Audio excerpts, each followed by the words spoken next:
Internet से जो है ना सर्विसेज आपको रिलायबल सर्विसेज भी मिल सकती हैं और अनरिलायबल सर्विसेज भी मिल सकती हैं। बाज एप्लीकेशंस की डिमांड होती है कि वो रिलायबल सर्विसेज को इस्तेमाल करें। फॉर एग्जांपल, आप बैंकिंग ट्रांजैक्शन करते हैं या आप टेक्स्ट मैसेजेस एक्सचेंज करते हैं, ठीक है, तो उस सूरत में एप्लीकेशंस की डिमांड होती है कि नेटवर्क से उनको रिलायबल सर्विसेज मिले। रिलायबिलिटी से मुराद ये है कि डेटा करप्ट ना हो और ऑर्डर डिलीवरी की इंश्योरेंस हो, ठीक है। तो इस मकसद के लिए इंटरनेट पे जो कम्युनिकेशन सर्विसेज हैं वहां से उनको रिलायबल सर्विसेज प्रोवाइड की जाती है, जिसको हम बोलते हैं connection oriented reliable service. For example, आप वेब एप्लीकेशन इस्तेमाल करते हैं तो बीइंग ए यूजर हमारी रिक्वायरमेंट ये होगी कि भाई मैं जिस पेज के लिए रिक्वेस्ट करूं मुझे उसी पेज के रिप्लाई मिले, ठीक है। और जब मैं रिक्वेस्ट कर रहा हूं तो मेरा रेस्पॉन्स मुझे ऐसा मिले कि जो कंटेंट मेरे रिक्वेस्ट के रेस्पॉन्स में मिलने चाहिए वो एरर फ्री हो, उसमें डेटा डैमेज ना हो, डेटा करप्ट ना हो। ऐसे ही है ना?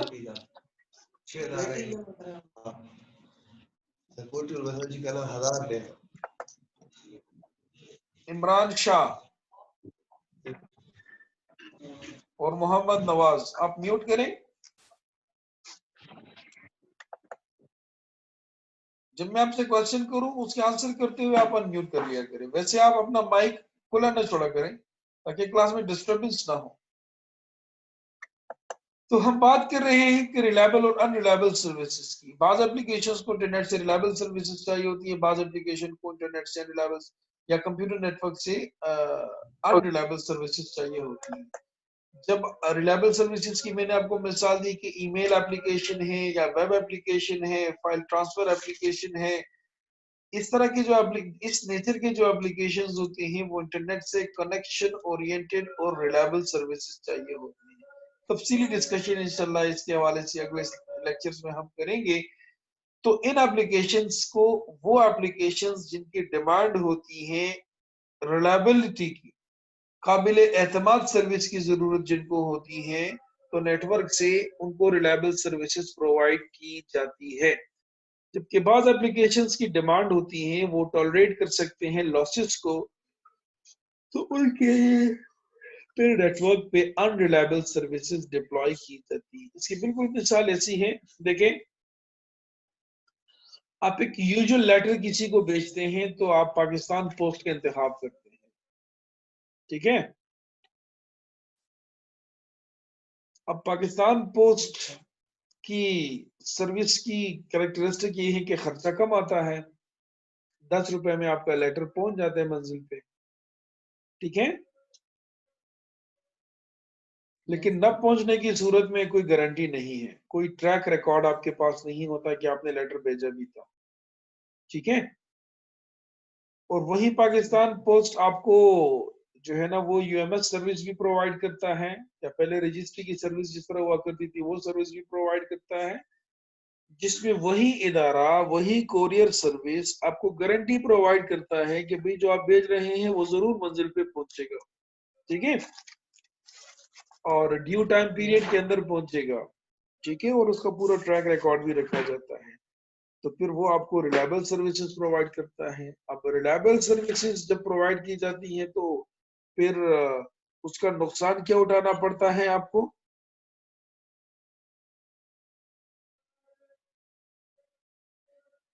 कि आप ज्यादा पैसे देते हैं, खर्चा। ऐसे ही ना, खर्चा ज्यादा होता है, ठीक है। तो आप बीइंग कम्युनिकेटर, आप बीइंग असेंडर जो है ना ये डिसाइड करते हैं कि आपने कौन सा सर्विस इस्तेमाल करना है, ठीक है। अगर आप सब, it depends what is important for your parcel, जो आप भेज रहे हैं उसके लिए क्या इंपॉर्टेंट है। क्या आपकी रिक्वायरमेंट ये है कि यार वो जरूर पहुंचे और टाइम पे पहुंचे, तो फिर आप ज्यादा पैसों के लिए एग्री कर जाते हैं, यू कॉम्प्रोमाइज ऑन मनी। जहां आप समझते कि नहीं यार कोई बात नहीं, बस मैं कोशिश कर रहा हूँ, पहुंच जाए तो अच्छी बात है, ना पहुंचे तो कोई बात नहीं, तो फिर आप कम पैसों वाले ऑप्शन की तरफ जाते हैं, खामखा ज्यादा खर्चा नहीं करते। ठीक है। इसी तरह से अगर आपको पाकिस्तान पोस्ट से भी अच्छी सर्विस चाहिए तो फिर आप प्राइवेट कोरियर्स की तरफ जाते हैं, जो उनसे भी ज्यादा रिलायबिलिटी आपको प्रोवाइड करते हैं, फिटिंग उसमें इनसे भी कम होता है। ठीक है। इसी तरह से जब इंटरनेट पे आप एप्लीकेशंस कम्युनिकेट करते हैं तो एप्लीकेशंस की नेचर के मुताबिक उनके लिए सर्विसेज को चूज किया जाता है।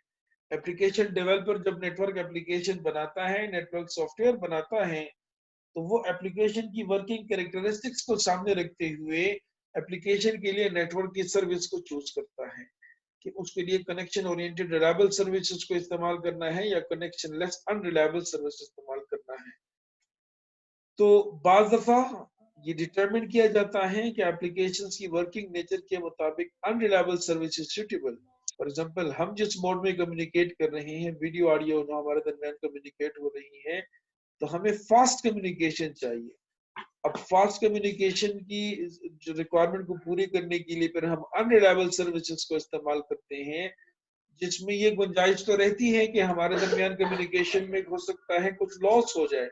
जिस तरह बाज दफा मैं बोलता हूँ आपको सही नहीं सुनाई देता, आप बोल रहे होते मुझे सही नहीं सुनाई दे रहा होता, मुमकिन है मेरा स्क्रीन किसी लम्हे के लिए वो जो है ना स्टैटिक रहे, आप तक अपडेट न मिले, या आपकी तरफ से जो रिप्लाई मुझे वीडियो की फॉर्म में अगर कोई है वो सही ना मिले, तो हम बीइंग अ यूजर इस चीज को थोड़ी देर के लिए टॉलरेट कर सकते हैं। लेकिन हम ये चाहते हैं कि भाई अगर ये डिस्टरबेंस आए भी तो कम से कम दोहराने के लिए आए, लेकिन हो ये मुसलसल कंटिन्यूसली हो। ऐसे ही है ना। Yes sir. Rather than that कि हम ये कहें कि यार जो मैं बोल रहा हूं वो जरूर आपको सुनाई दे, मेरी एक आवाज आपको 10 दफा रिपीट होके सुनाई दिया जाए लेकिन जुमला कंप्लीट आपको सुनाई दिया जाए, तो वो बड़ा अजीब सा लगेगा आपको, आप उससे बोर होंगे। ठीक है। Yes sir. जबकि ईमेल एप्लीकेशन में हम ये चाहते हैं कि जो मैं भेज रहा हूं वो बेशक लेट पहुंचे लेकिन सही सलामत पहुंचे मंजिल तक। वेब एप्लीकेशन में हम चाहते हैं कि हम जिस वेब कंटेंट के लिए रिक्वेस्ट जनरेट कर रहे हैं वो सक्सेसफुली मुझे रिस्पांस मिले, लेट पहुंचे बेशक लेकिन सक्सेसफुली मेरी रिक्वेस्ट ही का जवाब मुझे 100% सक्सेसफुली मिले। तो कहने का मतलब ये है कि बाज एप्लीकेशंस को इंटरनेट से रिलायबल सर्विसेज की डिमांड होती है, उनके लिए कनेक्शन ओरिएंटेड और रिलायबल सर्विसेज मौजूद होते हैं जिनको आप डिप्लॉय कर सकते हैं। जबकि बाज एप्लीकेशंस को इंटरनेट से कनेक्शन लेस या अनरिलायबल सर्विसेज चाहिए होते हैं, उनकी फास्ट कम्युनिकेशन की रिक्वायरमेंट होती है, तो ऐसे एप्लीकेशंस की रिक्वायरमेंट को पूरी करने के लिए इंटरनेट से फिर हम अनरिलायबल सर्विसेज का इंतखाब करते हैं। क्लियर।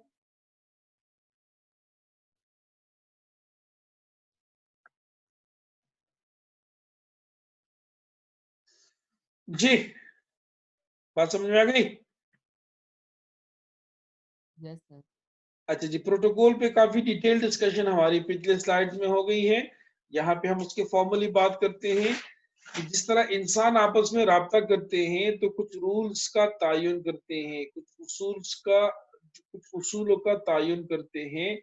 इसी तरह से एक कंप्यूटर नेटवर्क में जब कंप्यूटिंग डिवाइसेस आपस में जुड़ते हैं तो कुछ रूल्स का जो है ना वो डिटरमिन करते हैं, कुछ रूल्स को डिटरमिन करते हैं जिनको प्रोटोकॉल्स कहते हैं। जिस तरह हम एवरीडे लाइफ में किसी से पूछते what is the time, I have a question, ठीक है, इंट्रोडक्शन में सो, और फिर उसके जवाब में हम क्वेश्चन जो करते हैं उसको अगर समझा जाए दूसरे एंड पे तो हमें अकॉर्डिंगली उसका आंसर मिलता है। इसी तरह से नेटवर्क प्रोटोकॉल्स क्या होते हैं, तो नेटवर्क पे बेसिकली मशीन्स कम्युनिकेट कर रहे होते हैं rather than humans, and all communication activity in internet is monitored by protocols. Protocols की फॉर्मल डेफिनेशन ये है कि a communication protocol defines format of the message that is to be exchange.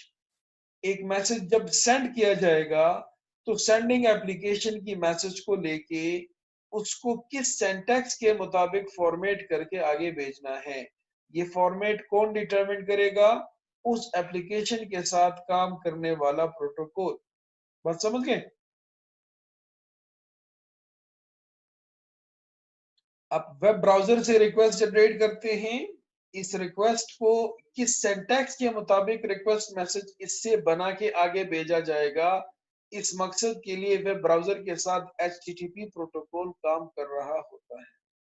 दूसरी तरफ से वेब सर्वर से जब इस रिक्वेस्ट की जवाब में इसकी रिस्पांस में मैसेज जनरेट होगा, उसका सिंटैक्स क्या होगा, उसकी शक्ल सूरत क्या होगी, कहाँ पे डेटा होगा, कहाँ पे हेडर इंफॉर्मेशन होगी, तो ये भी बेसिकली वो प्रोटोकॉल डिटरमिन करेगा।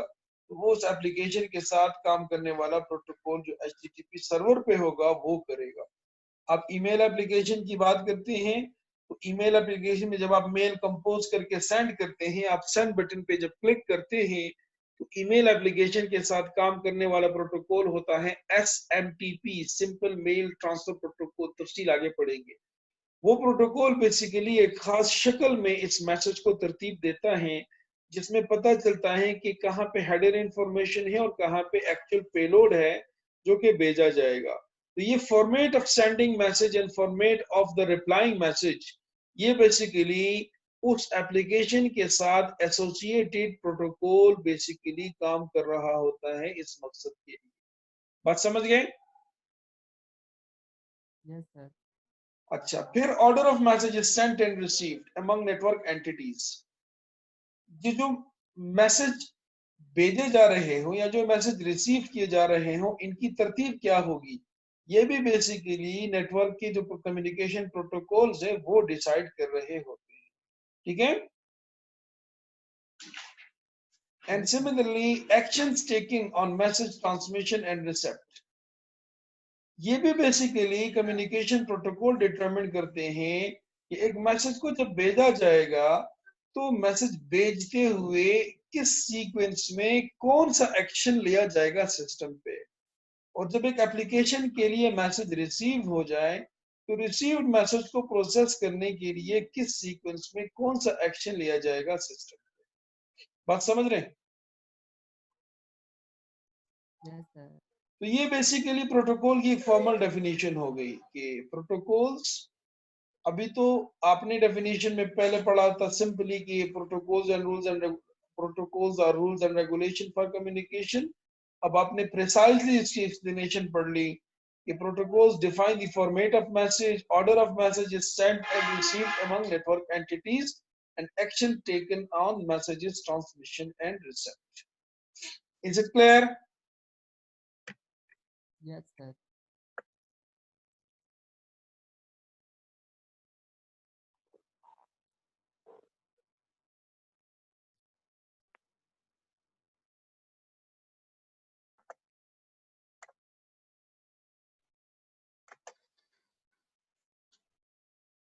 अच्छा जी, तो देखिए उसकी डायग्रामेटिक रिप्रेजेंटेशन है human protocol and computer network protocol. Human protocol क्या करता है?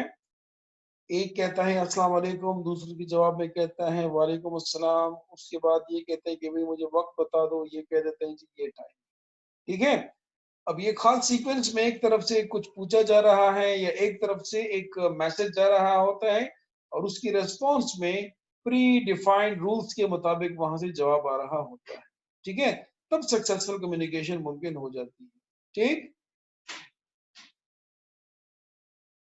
Yes, sir. इसी तरह से नेटवर्क पे भी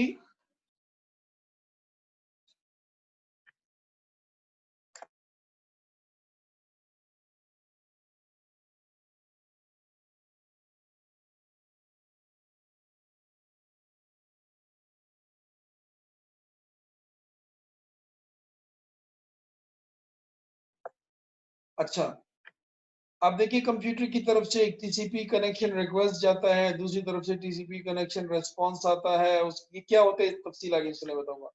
उसके बाद यहाँ से आप वेब रिक्वेस्ट करते हैं, वहां से फिर उस रिक्वेस्ट के जवाब में रिस्पॉन्स जनरेट होता है। तो all this communication is basically managed by the communication protocol. ठीक है? Yes, sir. अच्छा जी, So a closer look at the network structure. Network edge क्या होता है?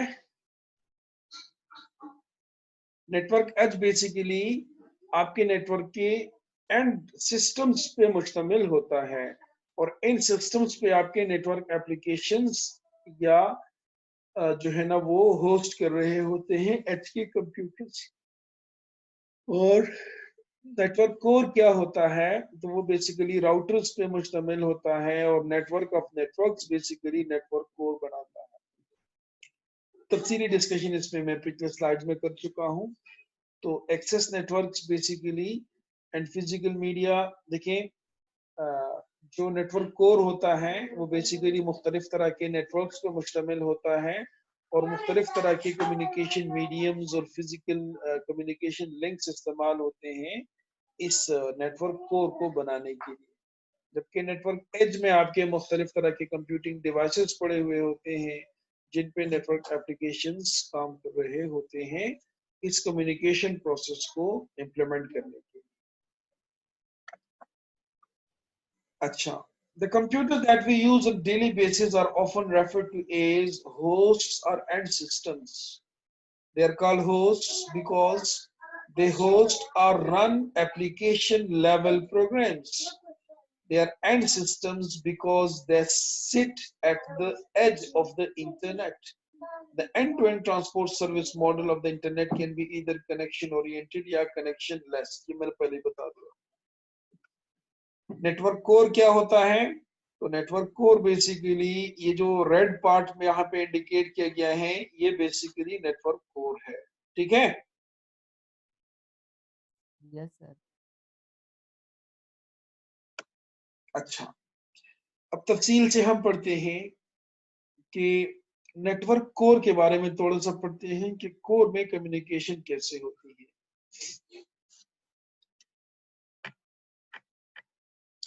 क्या हम कंटिन्यू करें या थोड़ा सा ब्रेक ले लें?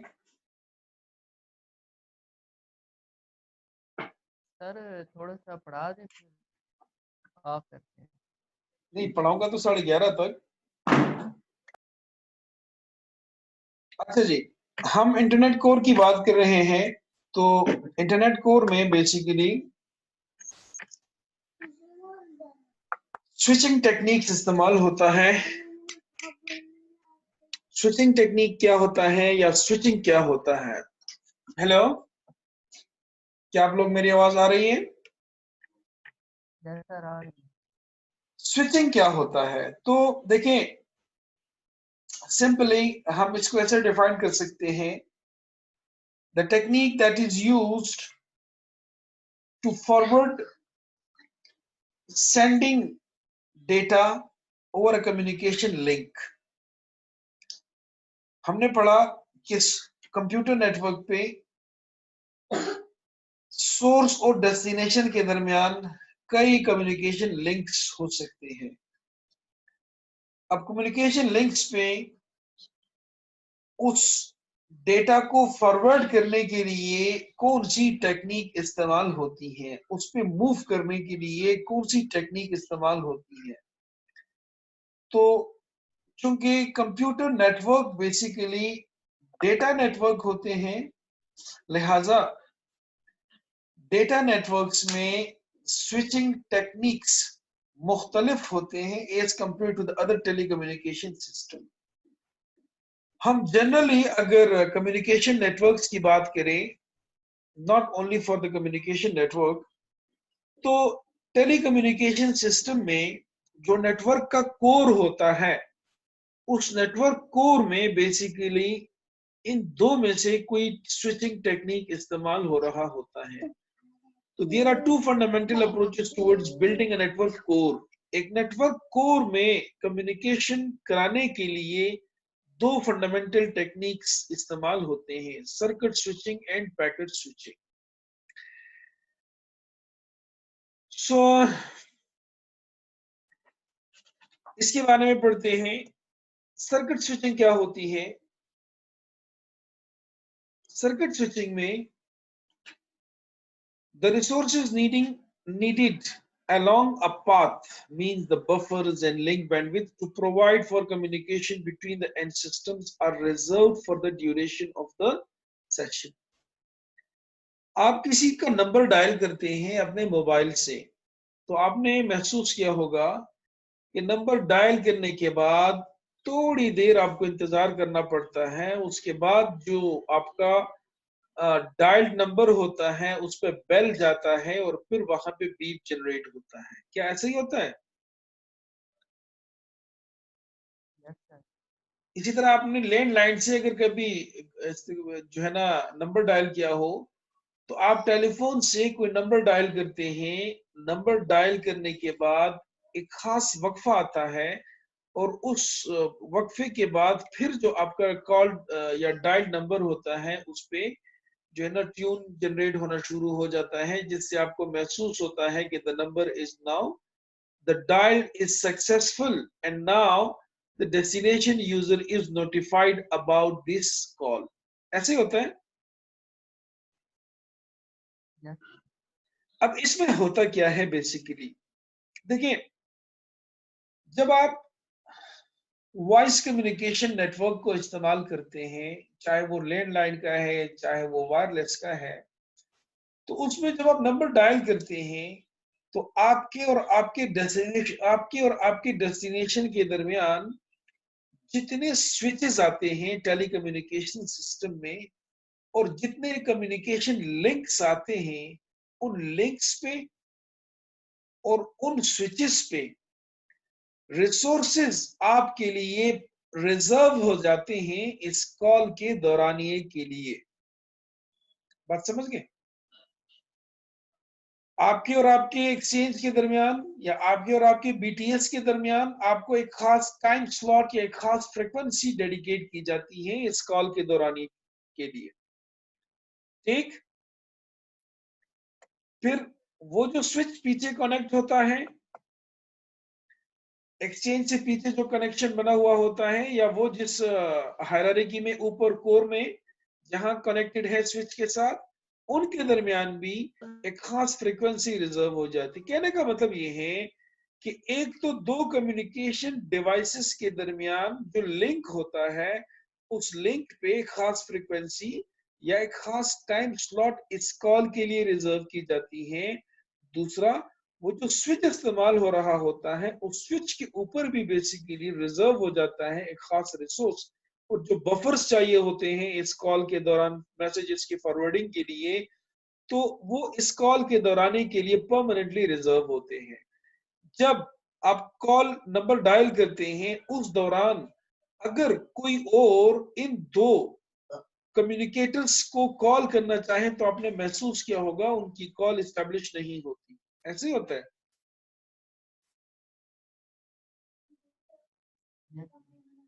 टेलीफोन पे तो आपने देखा होगा कि जब एक टेलीफोन से दूसरे टेलीफोन को मिला लिया जाता है, तो यूजर्स उसमें से बिजी हो, उन दोनों में से आप किसी का नंबर भी डायल करेंगे तो आपको बिजी सिग्नल मिलता है।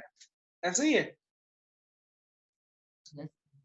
मोबाइल डिवाइस से अगर आप कोशिश करें तो मोबाइल डिवाइस में चाहे आपके जितने भी जो है ना आप चाहे जितने भी सिम लगाए, कम्युनिकेशन एक वक्त में सिर्फ एक पे कर सकते हैं। अगर आप एक कॉल पे बिजी हैं और कोई और कॉल आपको आ जाती है तो आपको नोटिफाई किया जाता है। ये एक लेटेस्ट फीचर उसमें है कि आपको नोटिफाई किया जाता है कि फला नंबर आपको, अब जिसको आप कॉल की जा रही है उसको तो नोटिफाई किया जाता है, लेकिन जो जो कॉल कर रहा होता है उसको बिजी का सिग्नल मिल जाता है कि लाइन बिजी। ठीक है, फिर अगर आप वहां पे एक्सेप्ट करते हैं बीइंग अ रिसीवर, तो जो पहली कॉल आपकी होती है वो होल्ड ऑन हो जाती है और आप स्विच कर जाते हैं नए कॉल की तरफ। ऐसे ही होता है। Yes sir. तो ये बेसिकली ये जो आपकी वॉइस कम्युनिकेशन के लिए जो नेटवर्क कोर पे स्विचिंग टेक्निक इस्तेमाल हो रही होती है, इसको सर्किट स्विचिंग कहते हैं। बात समझ गए?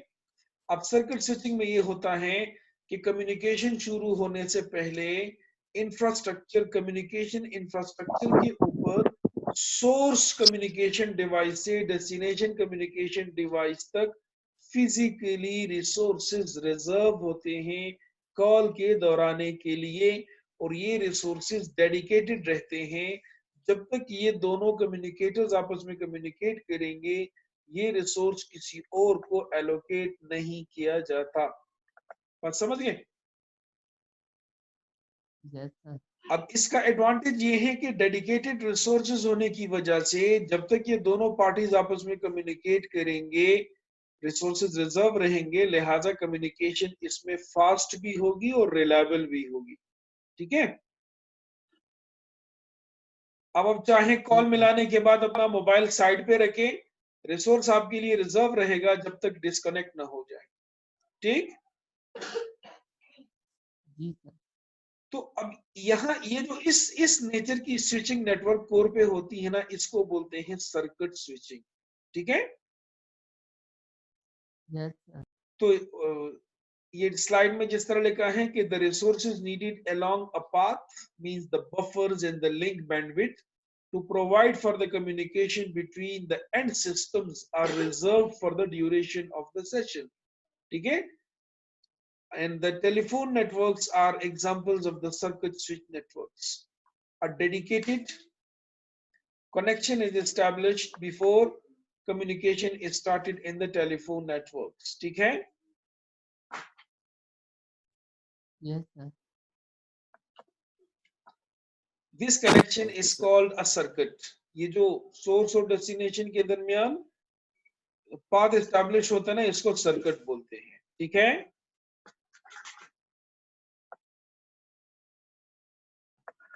अच्छा, when the network establishes the circuit, it also reserves a constant transmission rate in the network's link for the duration of the connection.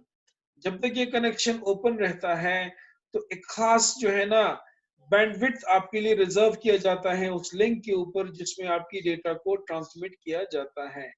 This reservation allows the sender to transfer the data to the receiver at the guaranteed constant rate.